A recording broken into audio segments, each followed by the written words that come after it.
beberapa program yang disampaikan saat itu.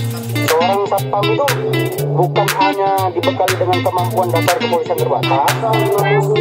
Undang-Undang 13 tahun 2003 tentang PKWP dan PKWP.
Assalamualaikum warahmatullahi wabarakatuh.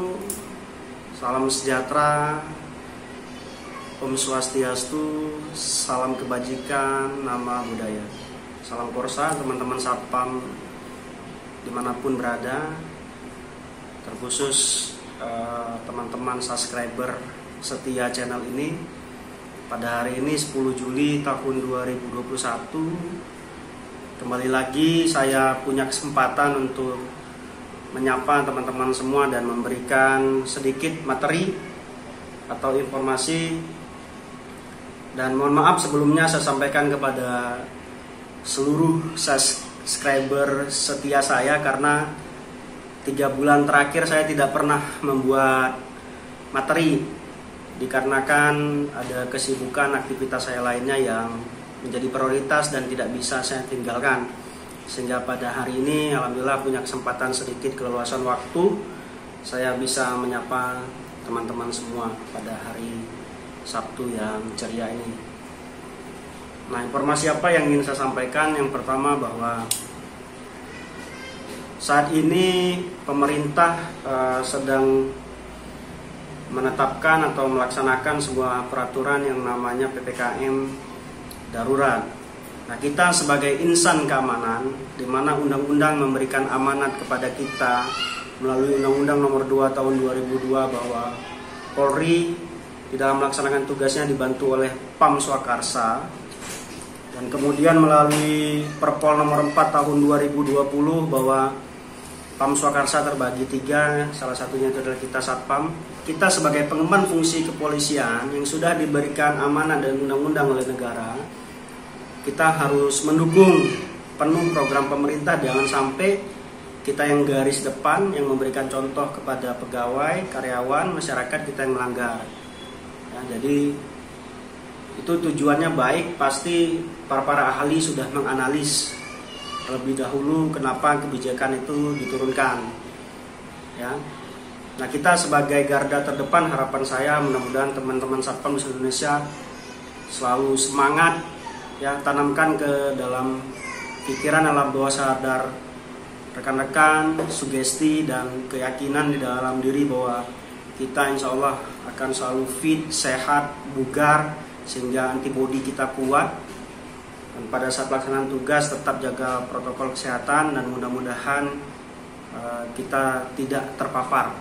Nah, kalaupun kita terpapar, maka segera isolasi mandiri supaya kita tidak menularkan kepada keluarga dan lingkungan teman-teman kita yang lain. Karena kacau nih kalau nanti petugas keamanan, satpam, TNI, Polri, Nakes banyak yang tumbang. Nah, pelaksanaan penerapan prokes itu petugas-petugas inti di lapangan adalah sektor-sektor keamanan dan kesehatan. Juga satgas-satgas yang telah dibentuk oleh pemerintah dan relawan tentunya. Nah, pada kesempatan kali ini tadi pagi saya mendapat pertanyaan dari salah satu subscriber saya. Bang, mohon izin saya dipaksa oleh BUJP saya untuk membuat surat pengunduran diri atau resign. Nah, saya tanyakan alasannya kenapa.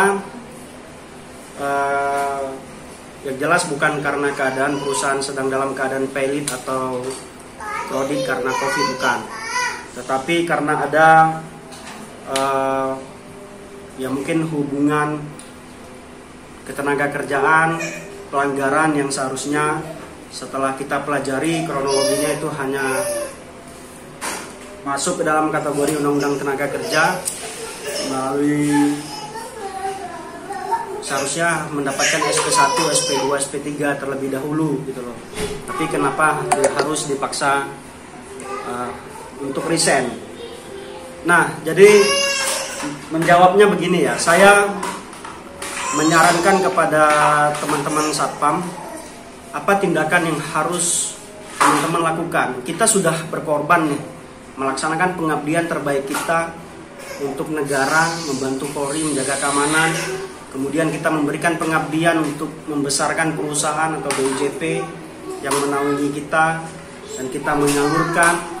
Nah, tiba-tiba kok semudah itu mereka meminta kita untuk berhenti, mengundurkan diri.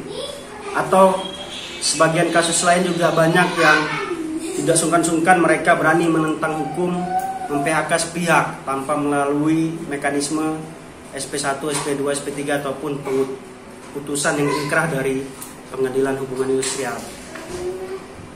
Mengapa itu terjadi? Karena satu, mungkin ketidaktahuan perusahaan atau BUJP itu terkait tentang Undang-Undang Tenaga Kerja, ya, Undang-Undang Cipta Kerja dan PP. Dan bisa jadi juga karena mereka sudah tahu tapi pura-pura nggak tahu, atau kita sendiri nih teman-teman Satpam yang tidak mengerti bagaimana langkah-langkah yang harus diambil apabila sewaktu-waktu tiba-tiba teman-teman Satpam dipaksa untuk menandatangani surat pengunduran diri.